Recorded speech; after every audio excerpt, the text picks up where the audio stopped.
Dr. Phil. He claims he catfishes as a hobby. He thinks it's funny, and he has zero remorse. Is this all just an act to get attention? You've stolen nude photos of her and sold them? Oh, yeah. I make hundreds of dollars selling these nudes online from catfishing these different individuals. And has no plans to stop. You've lied to all three of these people, correct? Oh, yeah, 100%. Arrest me! Arrest me, Diamond! Arrest me! And did the Tanacon organizer change his ways? It bothers you to hear people still regard you as a scammer because of the Tanacon. You're so unorganized, Michael. You also did this to Jackson. Okay, that was 2017. Do you have the login information to the account? That's a yes or no question. Okay, I'm not going to have a conversation that's this defamatory when this is a prime example of someone who is literally using my name. Let's do it. Good show, everybody. Here we go.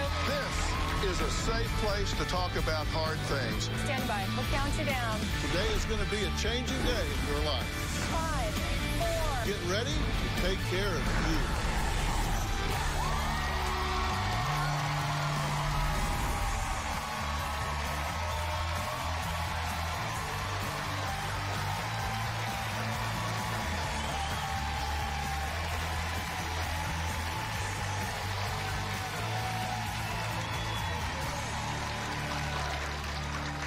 You know, through the years, I've had several guests contact me asking for help to find out who has been catfishing them.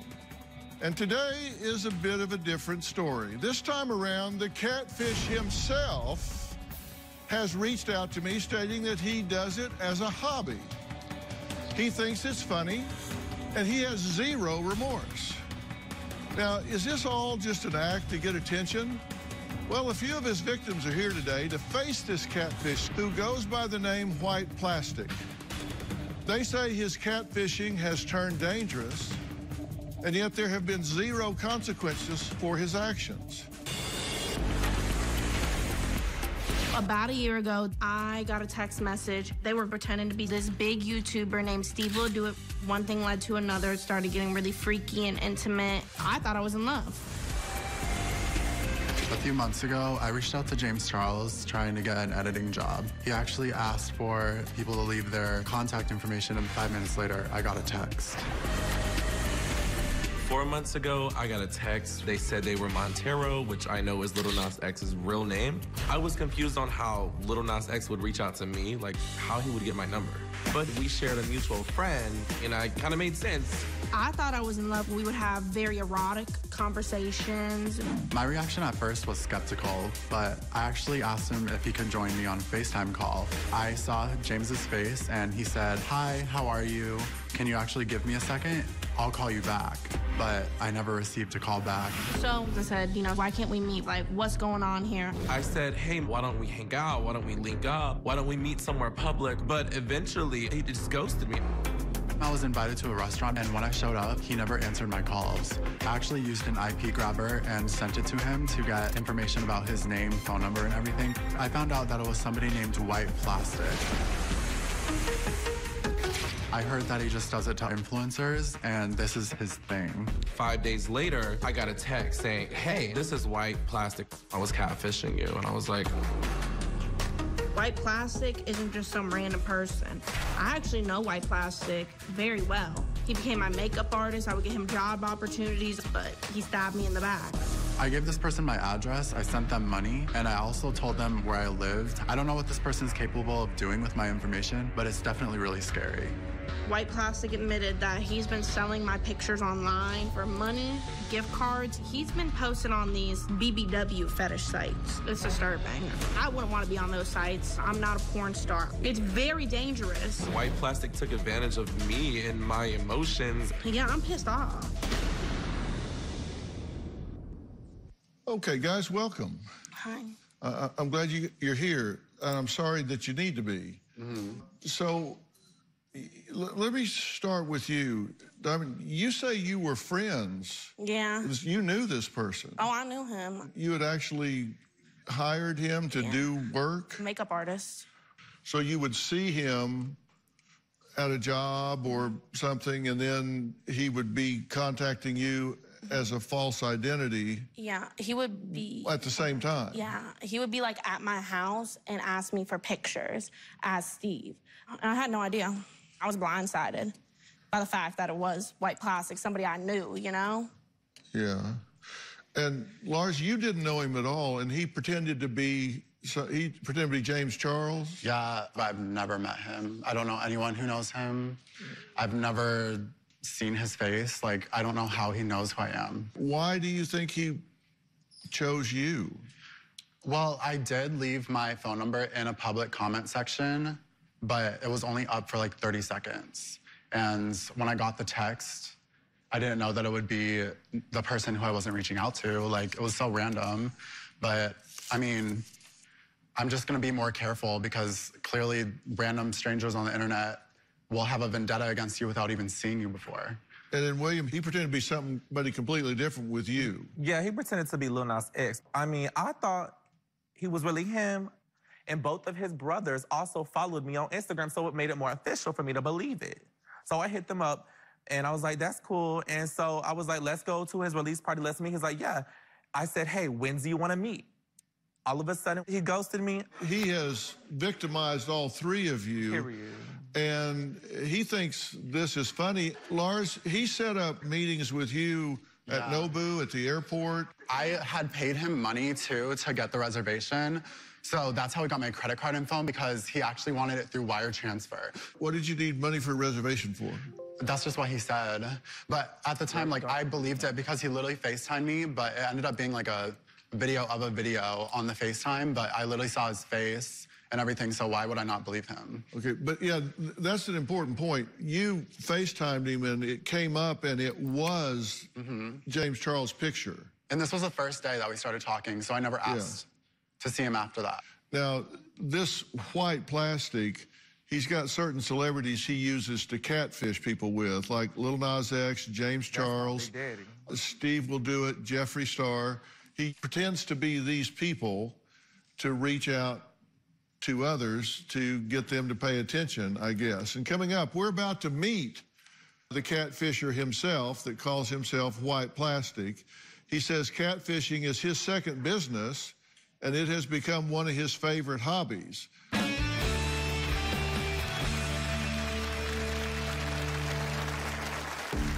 It started off as just regular catfishing for me, but then it turned into something a lot more thrilling. I take these people's nudes and I'll sell it. I'm not being cocky, but I do think that I am that good at what I do. I mean, I wouldn't be running like a multi-thousand-dollar business like with being mediocre. And later, you claimed that he actually has defrauded you. Yeah. I'm not here because he promised me fame, and now I'm mad because I didn't get the fame. That money got to somebody's pocket. Where did the money go? It was my belief that she took that $30,000. I think she's having a little resentment towards me, given she can't move on. Tomorrow, imprisoned by anxiety. It's rough for all of us, because we all tiptoe around them. Lisa says the mood in the household is dependent on how Ted's anxiety is that day. The shades are always drawn. These curtains, he's actually screwed. You say even the dog is showing anxiety. Absolutely, down to the dog. It's constant, it's relentless, it pulls you down, it wears you out. Are you ready to change that? That's tomorrow. Then on Friday. Have you ever had sex with anyone under the age of 17? No. We're talking about body language. With the behavior panel. When he says yes, he says no. I've got so much trouble with this. That's Friday. White Plastic has been using my nudes to catfish men all over. Plastic has multiple dating apps. I think it's mainly just to get pics out of guys. He's talked to hundreds and hundreds of people as me, to the point where I've gotten messages on Instagram, why are you talking to my boyfriend? I was at a bar one night. Plastic got my location. This guy comes up to me and says, hey, are you Diamond from Tinder? And I was like, what? The guy then tried to kiss me. And I was like, back up, you know, like, I don't know you. He shows me these graphic, months-long conversations, and I knew immediately that it was White Plastic. Well, Diamond, Lars, and William all say they are victims of Vincent, someone that calls himself white plastic, catfishing, and believe there is something mentally wrong with him since he has no remorse about this whatsoever. But white plastic says he's fine. Catfishing is just an addiction, and he's not planning to stop.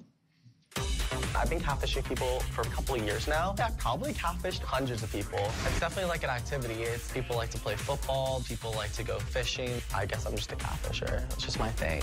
People on the outside are seeing it as like such a big problem. Like, why am I catfishing all these people? He's such a horrible person. But honestly, I'm not murdering people. I'm not doing anything crazy, so I don't think it's wrong in my eyes.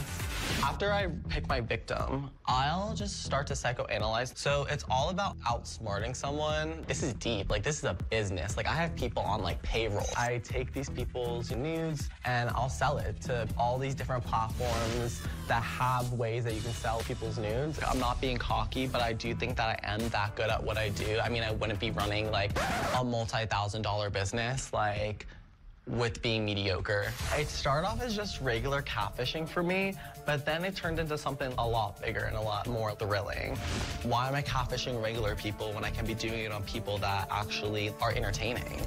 I'm not gonna go catfish Susie and watch her go to Publix and like meet up with Steve at like the deli section. Because I was like, oh, like let me pretend to be like James Charles and Lil Nas X. I just need like 3 seconds of their time to believe it's me. So like I'll just like pick up the phone and be like, hey sister, like how was your day today? And they believe it every time. I'm not a total. I like to send them Uber Eats. I like to send them flowers. I like to send them chocolates. Anything that'll make their heart flutter and think that I'm the person that they're talking to. For instance, when I catfished as James Charles, I sent PR packages, palettes, makeup, brushes. When I catfish these influencers and celebrities and people, honestly, I never feel bad. If you're dumb enough to send someone nudes online that you have never met before, you deserve to be catfished because you didn't do your homework.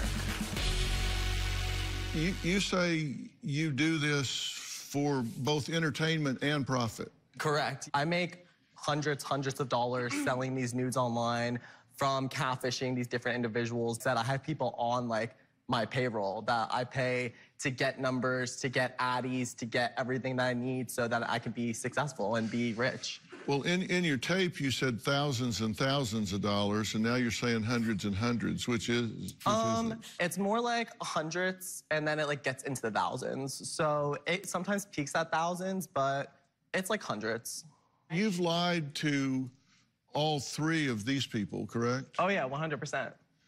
And what was your purpose in lying to William, for example? I don't even honestly know why I catfished. It was so long ago, and he's just like not even like relevant in my life. It wasn't even like that long I catfished him. So he wasn't really a big one. This one was a big one, and then this one was a really big one. You're not answering my question, so you just did it randomly? Yeah, that one was just for fun. When you catfished Lars, you had him send you money for a reservation. You had him drive out to Nobu. You had him drive to the airport. What's the purpose in doing that? I noticed that like some of the things he was doing online like wasn't like really like cool like to like other people, you know what I mean? So like hit by other people like being mean to other people and like hurting other people, I don't really like that much. One of my main focuses that like when I'm catfishing these people, it's not all randomly, it's not all because, you know, I'm just doing it for fun. Everyone that I do it to, like there's a purpose. And you've stolen nude photos of her and sold them, you said? Oh, for yeah. How much? Diamond's photos I've gotten like thousands of dollars from because she's just such a hot commodity. Yeah. Well, you've actually catfished people as her. Oh, yeah. I made like profiles as you, all that. And when I'm selling these nudes, like it's not like, oh, yeah, there it is. Do you like the pics I used? No. I just want to know why he does it. Like, why? What is the point of it? Because he can't You're fix his obsessed with crocodile us. makeup. Up next, Vincent says he was catfished himself once, but yet still has not learned his lesson. But what will it take for him to stop, if anything? We'll talk about that next, because I have some things that he may not have considered.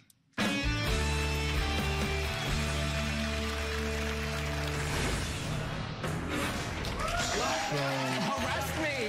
Actually, because of how you've answered my questions on tape, I predict they will arrest you. I want to talk about things that need to be talked about. Hate crimes in the U.S. rose last year to the highest level in more than a decade. Why am I being targeted just for looking the way I am? It gets worse after film. The carnage in our nation's schools has become painfully repetitive. I just started screaming her name, but I never heard anything back. The police officers simply failed you. More intense, more inclusive, more informative than ever. The defunding plan has failed. It's a complete disaster. People will do desperate things in order to survive. You're not solving anything by arresting those people. We're not trying to win an argument. We're trying to solve a problem. Customers seem to be losing their cool at the drop of a hat. What the hell is going on? If you miss a day, you miss a lot. Oh. You're an influencer and you comment something that's like against one of my friends, or maybe something that's transphobic, homophobic, racist, and like I'm just like, why would you post that? I'll just catfish them. I see myself honestly as like a hero, bringing justice for some of these people that are just like not good to society. Honestly, sometimes it's not just the bad guys, but I have to get some of the good guys too, if you know what I mean. Well, Vincent says nothing is going to stop him from catfishing because it's a hilarious prank, even though his victims feel hurt.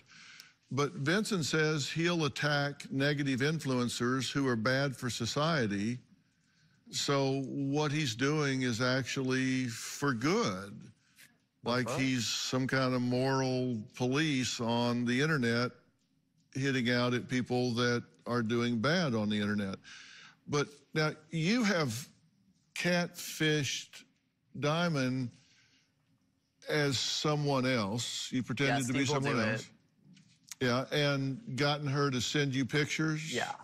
And then you've taken those pictures and sold them, you said, for thousands of dollars. Correct, yeah. I'm just curious if you considered, if you procured these pictures fraudulently, then you got them through what's called fraud in the inducement. So you induced her fraudulently to give you these pictures, and then when you sell them, that's called conversion, which means like you took these ill-gotten assets, converted them to cash, and in thousands of dollars, that means that's a felony.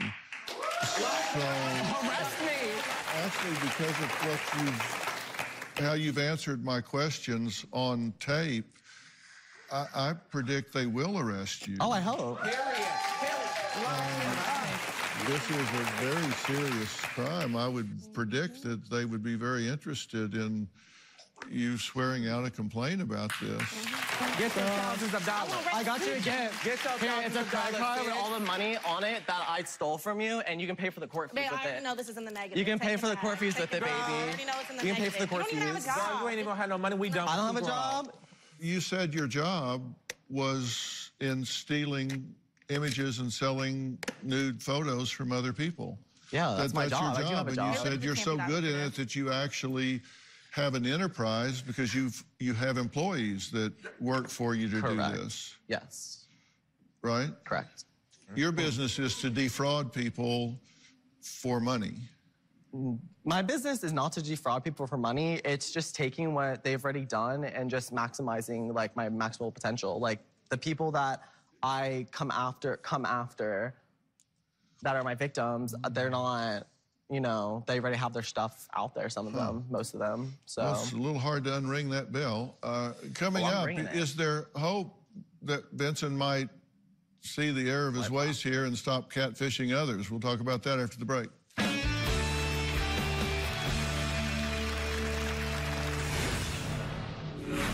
I really wish you would take it seriously. I know that you're playing a character and that you're performing and that this is... I'm not playing a character. This is real life. So the fact that he's saying I'm playing a character... No, don't interrupt me. Don't interrupt me.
a bad product may have been used, and you deserve cash for... Do you have any remorse for anything that you've done?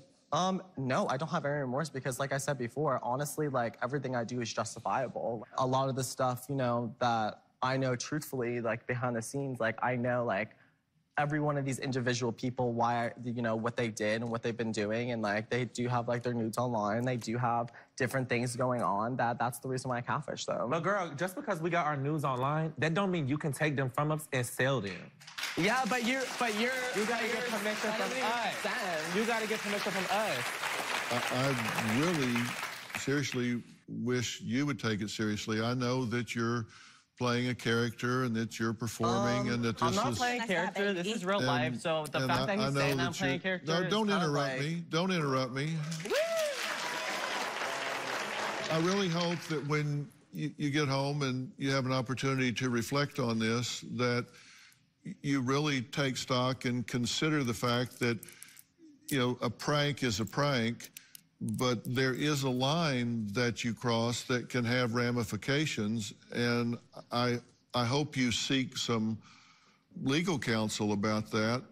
Honestly, I don't think any of this was a prank, and I honestly don't like how I'm being played as a character, be victimized as a character, because this is real life. Who's the victim here? I'm the victim. You ain't no victim. For what? You need help, that's what you need. Yeah, that's why I'm the victim, duh, because I need help. What do you need help with? Well, I don't know. That's why I came here, because I thought you were going to tell me, like, what I need help with. I think you need help with your moral compass. I think you need help in developing empathy, where you see things from other people's point of view. And I think you need help in understanding, just from a maturity standpoint, that there are consequences to things that you do, particularly once you become an adult. And those are all things that are learnable and changeable. But you have to be motivated to want to do those things. And I think you would want to do something legitimate. And that's why I think you need legal counsel. Yeah, that part. Because I don't want to see you get in trouble. There are a lot of people out there that will take advantage of someone, and you've got to really do your homework and make sure you know who you're talking to and not talking to. And you can't give your power away. You've got to hold on to that and not let your self-worth and self-esteem be impacted by people you don't even know. It's a serious problem with social media, and you just can't do that. If you're talented, ride your talent, let it guide you in what you do and who you are, but don't give your power away to somebody that's jerking your chain and pretending to be something they're not. So we'll excuse you. Thank you for being here today. Thank all three of you for being here. Thank you for helping us a little bit. Coming up, Michael, a social media manager from TanaCon, was here last season and says he has changed his life around. We'll talk to Michael next.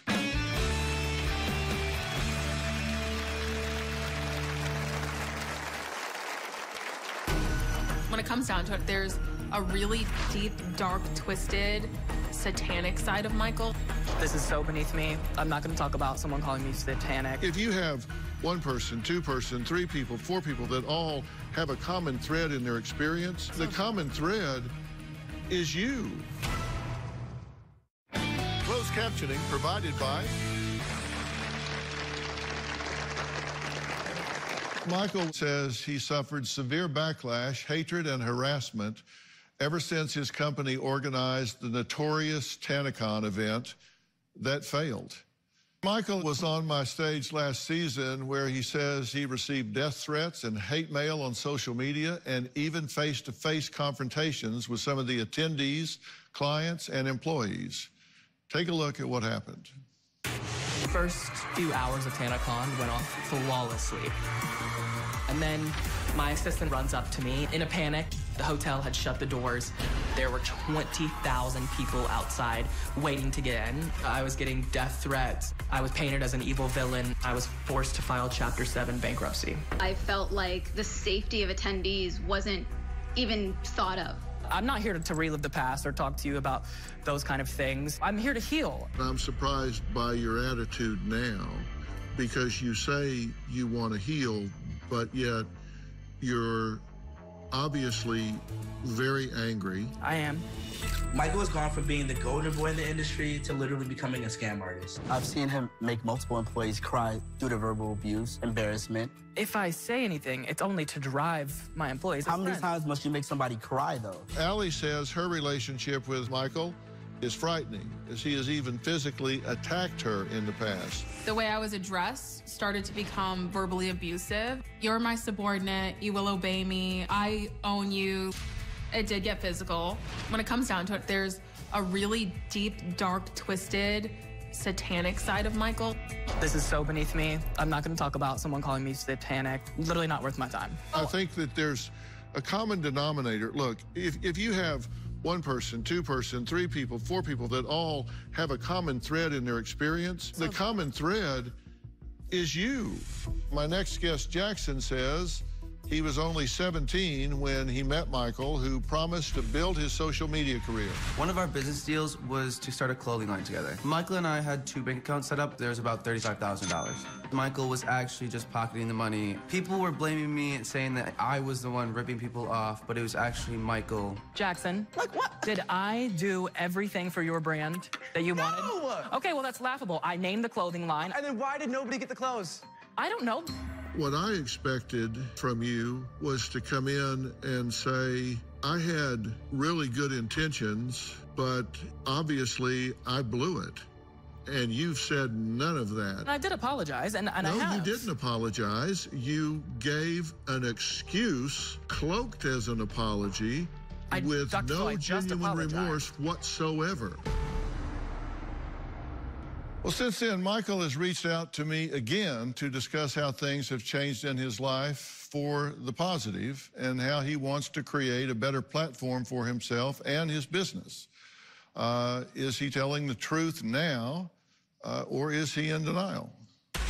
Last year, I came on the Dr. Phil show. Looking back at the show, I am glad that I did it. It gave me an opportunity to hear some tough feedback. The statement that stood out to me the most from that show was Dr. Phil looking at me and saying, you need to apologize. And I did apologize. You haven't apologized. No, you didn't apologize. You gave an excuse cloaked as an apology with no genuine remorse whatsoever. Even though I felt like I had apologized, maybe that wasn't the apology that everyone wanted to hear. No matter what the situation was, whether I was aware of it or not, those feelings are valid nonetheless.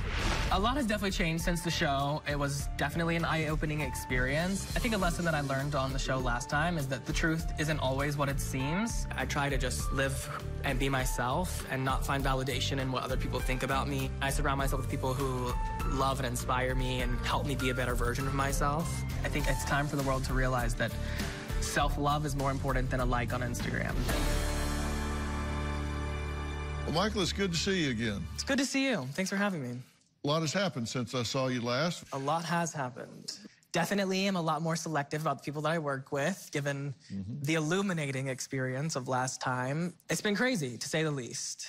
And you said that, you know, TanaCon was a big deal. It was a big thing that failed miserably and had to be shut down. And you said that the death threats haven't stopped, so there's still people online that are barking at you. I think it definitely, like, it still happens. You know, TanaCon was, what, 4 or 5 years now? I think it allowed me to kind of find myself and my own truth and not really care what other people think. And as hard as it may be to hear that message every day, it allowed me to kind of fight through it and to know that the only truth that matters is the truth that I know and the truth that God knows. And at the end of the day, that's how I can live my life. And I think it's important that everything happens for a reason. I can't change the past. You know, do I regret a lot of it? Would I change a lot? Maybe. But I think it made me who I am today. And for that, you know, it's made me stronger.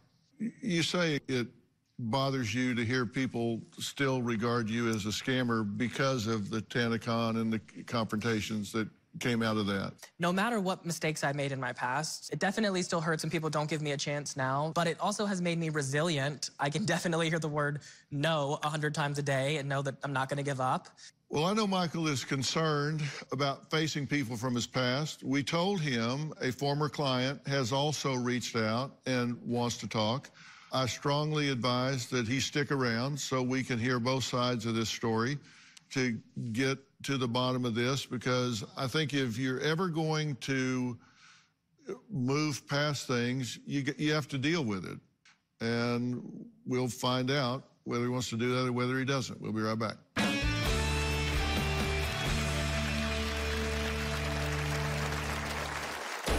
After I signed the contract with Michael, I started to realize that I had been scammed. I'm not making a single penny off of this. He snapped and said, well, actually, your card got declined this morning. So as of right now, we don't represent you. Actually, can you just go? And kind of shushed me away.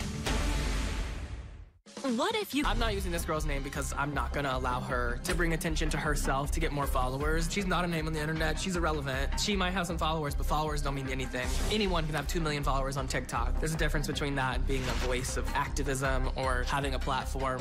I put that girl, whom shall not be named, in a commercial. You think if you put someone in a commercial, they would be grateful or happy, but people are crazy and they like to try to use any opportunity to get more clout, especially when they're irrelevant.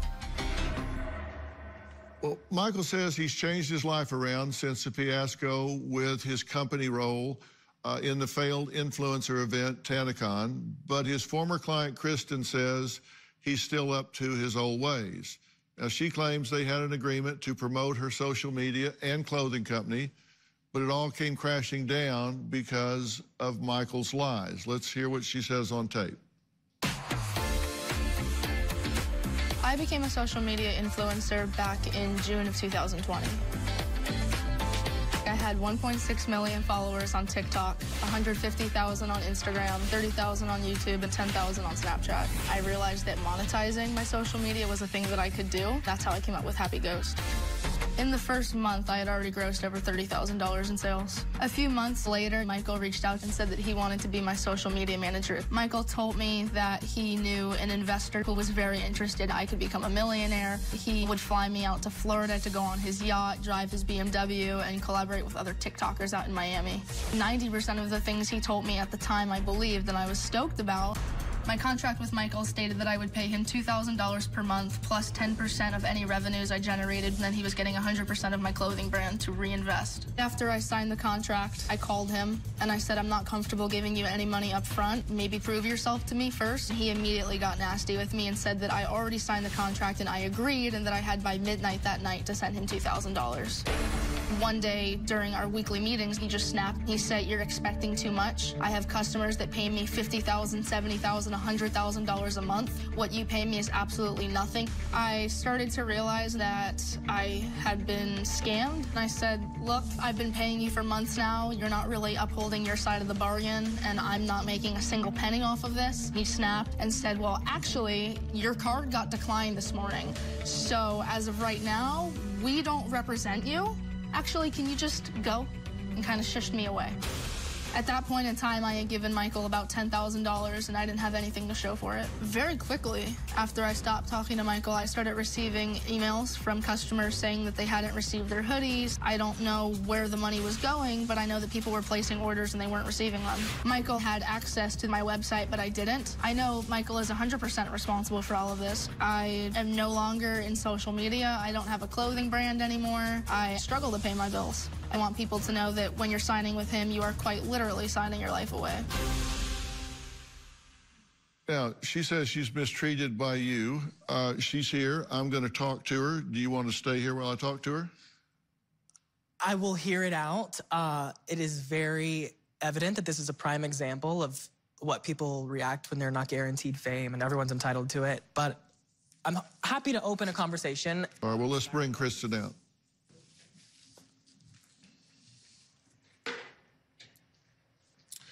Kristen, how are you? Good. Happy to be here. You're saying that this went beyond just not arriving. You claim that he actually has defrauded you? Yeah. I'm not here because he promised me fame, and now I'm mad because I didn't get the fame. I'm totally okay with not being in the spotlight. It's just simply the money that I paid to you, the things that you promised me you would do, and then you didn't do, and now the ramifications and the things that I have to deal with every day. Are there 1,400 orders somewhere that money came in for, people paid money and didn't get what they paid for? Where is that money, and where is what they paid for? Where is it? Well, you tell me. You had the administrative password. I didn't. That money got to somebody's pocket. Where did the money go? Did it go into the business account? Prior to knowing Michael, every penny made went into a business account.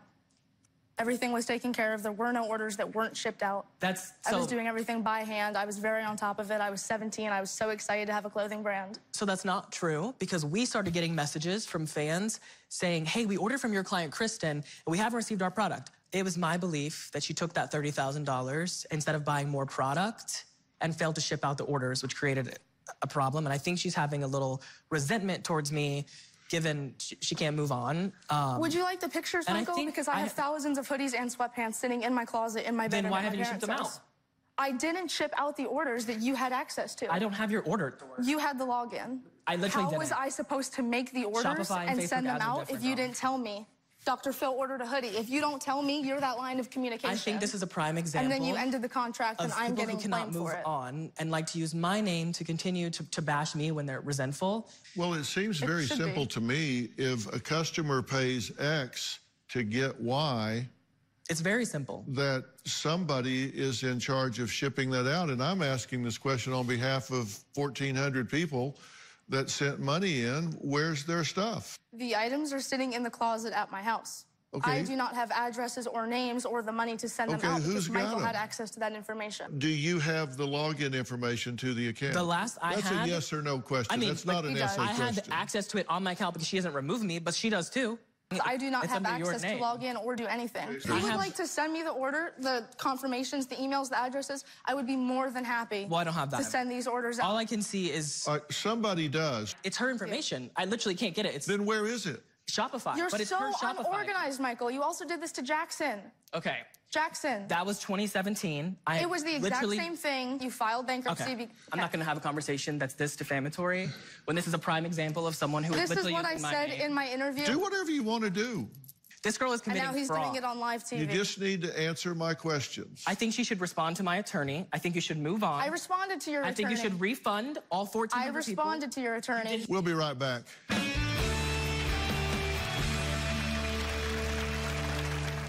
If you... Well, I'm back with Michael, who is really interested in cleaning up his image, cleaning up his name, moving on with his life. Kristen is here. She said she wanted to launch a brand. She wanted to work hard and do it. She said she hired Michael. And you say that she paid you for 30 days. You say you paid him for 5 months? Around that. Was it 5 months or 1 month? Whatever it was, I know during the time we were working together, we put her in a commercial. We helped her get her Facebook about that ads commercial, up. since I can actually get in contact with you here, where is it? It never not for aired. you. It doesn't matter if it doesn't air. It never aired. It doesn't have to air. It's not for you. I'm just saying that this is another thing that you promised me that never came to fruition. These are the images of the payments that Kristen made to Michael. During that time, I'm confident that we did above and beyond. Whether she made it in social media is not my fault, and I think that this is a prime example. I did not say it was your fault that I didn't make it. Someone who's resenting the fact they didn't make it, blaming me because they refused to send out their orders. I'm resenting the fact that I sent you $10,400 and you did not make me a penny back. It's not my job to make you money. Excuse me, I'm gonna give both of you a piece of advice. The two of you would do yourselves and each other a favor if you would put your emotional agendas aside and you would figure out how to get access to the addresses of the 1,400 people that sent you money in good faith for product, get that product that you have in boxes at your house, and get it shipped out to those 1,400 people, and tuck a note in, signed by both of you, that says, I apologize for the delay in the delivery of these products. I hope you enjoy them. And if you do that, you will both take a giant step in the right direction of creating some credibility in the marketplace. What do you recommend if I can't get her to ship out the product, which has been the situation? Oh, I believe if you get the addresses, she will ship out the product. Because I don't think it's going to do her any good sitting in her garage. And I think you want to do that. Oh, of course. And I hope that you do. And we're out of time. I want to thank all of my guests today. For more information about today's episode, if you'd like to share your thoughts on this, go to Facebook, go to Dr. Phil Fanatics, and say what you have to say about this. We'll see you next time. So long.